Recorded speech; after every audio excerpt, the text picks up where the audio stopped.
Welcome, fellow humans. On May 1st, 2001, I became severely disabled. I lost most of my cognitive abilities. I developed severe chest pain.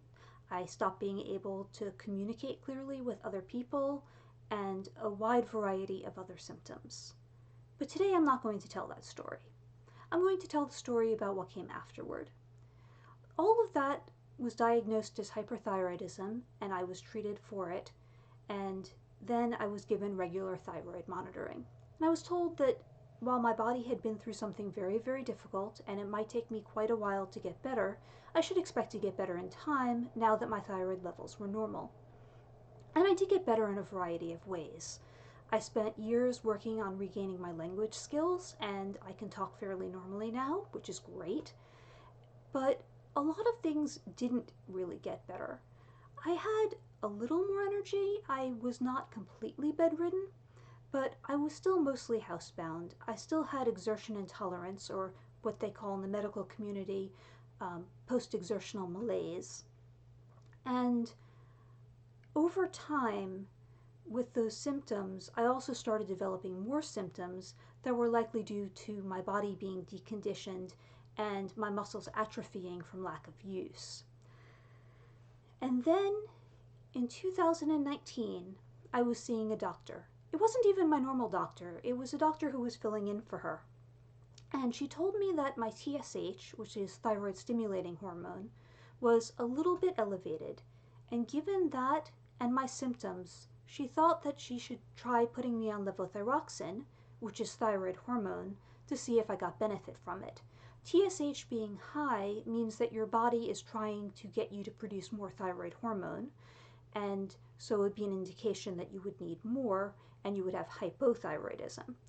I had previously had hyperthyroidism, which is when you have too much thyroid hormone, but having had hyperthyroidism put me at an elevated risk for hypothyroidism, and I always knew that that was a possibility in my future. So we tried levothyroxine, and it was amazing. I had so much more energy. I started to feel so much better. However, I also had some hyperactivity, and I was making a bunch of careless little mistakes, and my brain felt weird in a way that's hard to describe. The best I can do is that it felt kind of sparky. And I thought, well, my dosage is probably a little bit higher than it should be, and so I'm having very, very mild symptoms of too much thyroid hormone. And probably what will happen is we'll test, it'll come back that I'm a little high, we'll lower the dosage, and we'll see how that goes. You don't expect to find a perfect dosage on the first try. And that is exactly what happened.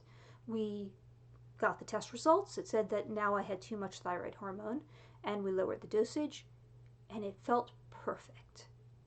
And I started to get my hopes up. Was I actually going to not be disabled anymore?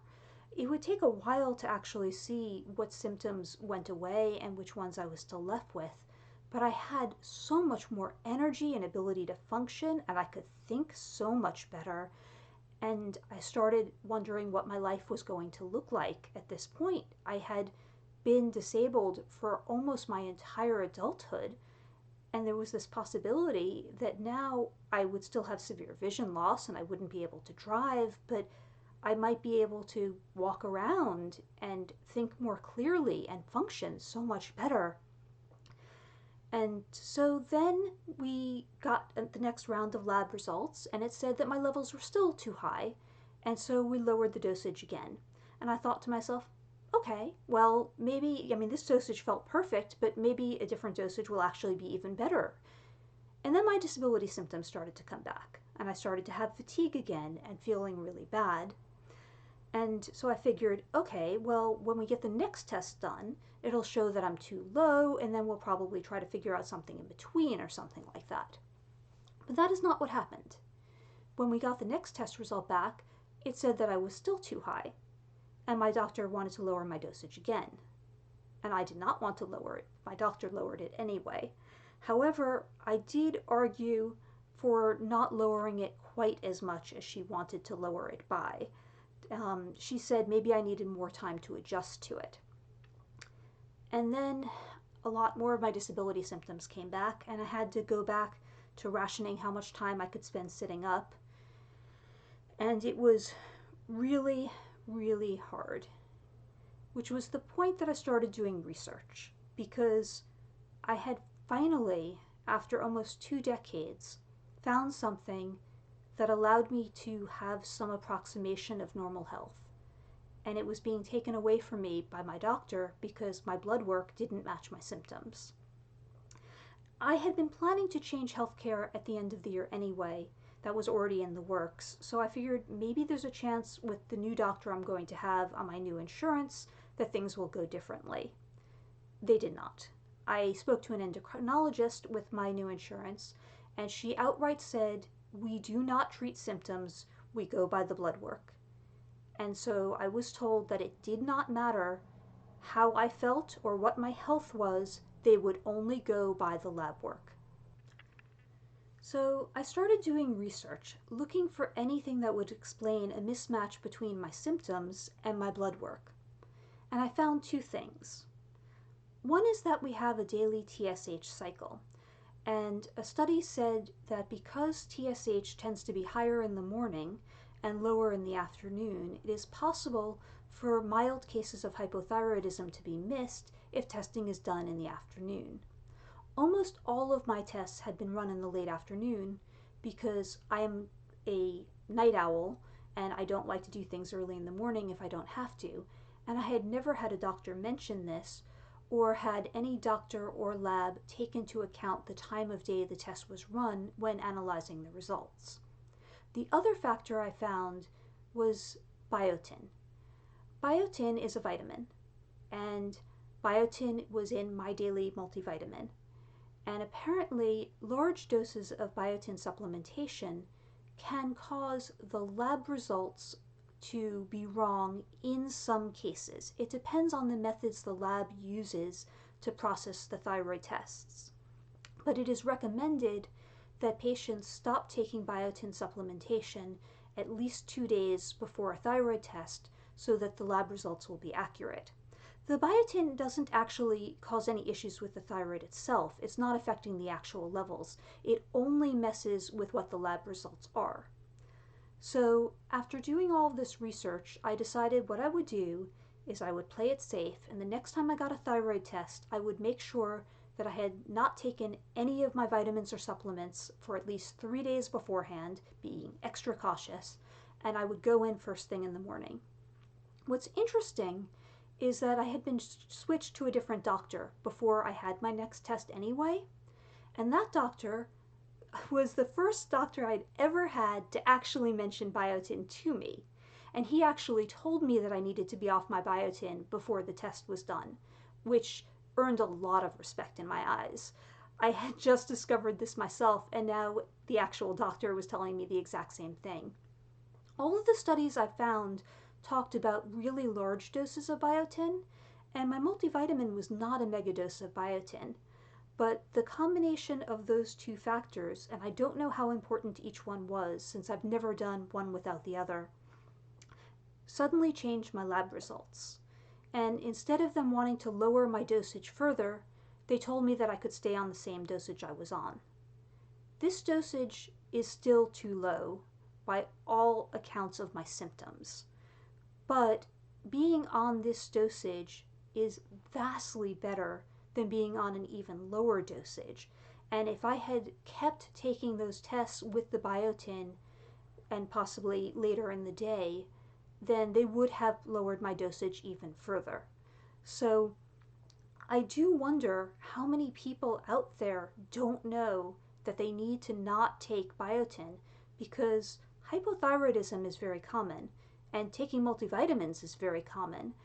And my multivitamin seems to have affected the dosage my doctor wanted to put me on.